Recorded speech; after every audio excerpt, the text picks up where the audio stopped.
Response to Welcome by Swami Vivekananda. Volume 1, Addresses at the Parliament of Religions. Sisters and Brothers of America.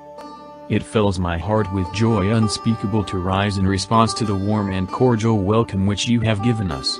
I thank you in the name of the most ancient order of monks in the world, I thank you in the name of the Mother of Religions, and I thank you in the name of millions and millions of Hindu people of all classes and sects. My thanks, also, to some of the speakers on this platform who, referring to the delegates from the Orient, have told you that these men from far-off nations may well claim the honor of bearing to different lands the idea of toleration. I am proud to belong to a religion which has taught the world both tolerance and universal acceptance. We believe not only in universal toleration, but we accept all religions as true. I am proud to belong to a nation which has sheltered the persecuted and the refugees of all religions and all nations of the earth. I am proud to tell you that we have gathered in our bosom the purest remnant of the Israelites, who came to southern India and took refuge with us in the very year in which their holy temple was shattered to pieces by Roman tyranny. I am proud to belong to the religion which has sheltered and is still fostering the remnant of the grand Zoroastrian nation.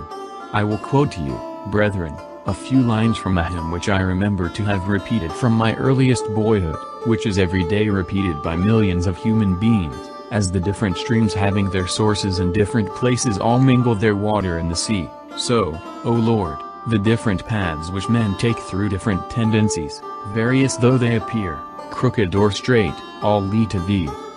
The present convention, which is one of the most august assemblies ever held, is in itself a vindication, a declaration to the world of the wonderful doctrine preached in the Gita, whosoever comes to me, through whatsoever form, I reach him. All men are struggling through paths which in the end lead to me. Sectarianism, bigotry, and its horrible descendant, fanaticism, have long possessed this beautiful earth. They have filled the earth with violence, drenched it often and often with human blood, destroyed civilization and sent whole nations to despair. Had it not been for these horrible demons, human society would be far more advanced than it is now. But their time has come, and I fervently hope that the bell that tolled this morning in honor of this convention may be the death knell of all fanaticism, of all persecutions with the sword or with the pen, and of all uncharitable feelings between persons wending their way to the same goal. Why We Disagree by Swami Vivekananda. Volume 1, Addresses at the Parliament of Religions.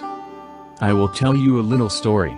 You have heard the eloquent speaker who has just finished say, "Let us cease from abusing each other," and he was very sorry that there should be always so much variance. But I think I should tell you a story which would illustrate the cause of this variance. A frog lived in a well. It had lived there for a long time. It was born there and brought up there, and yet was a little, small frog.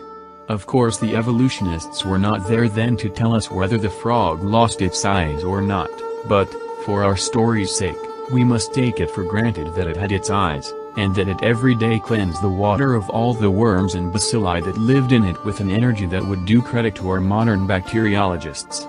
In this way it went on and became a little sleek and fat. Well, one day another frog that lived in the sea came and fell into the well. "Where are you from?" "I am from the sea." "The sea? How big is that? Is it as big as my well?" And he took a leap from one side of the well to the other. "My friend," said the frog of the sea, "how do you compare the sea with your little well?" Then the frog took another leap and asked, "Is your sea so big?" "What nonsense you speak, to compare the sea with your well."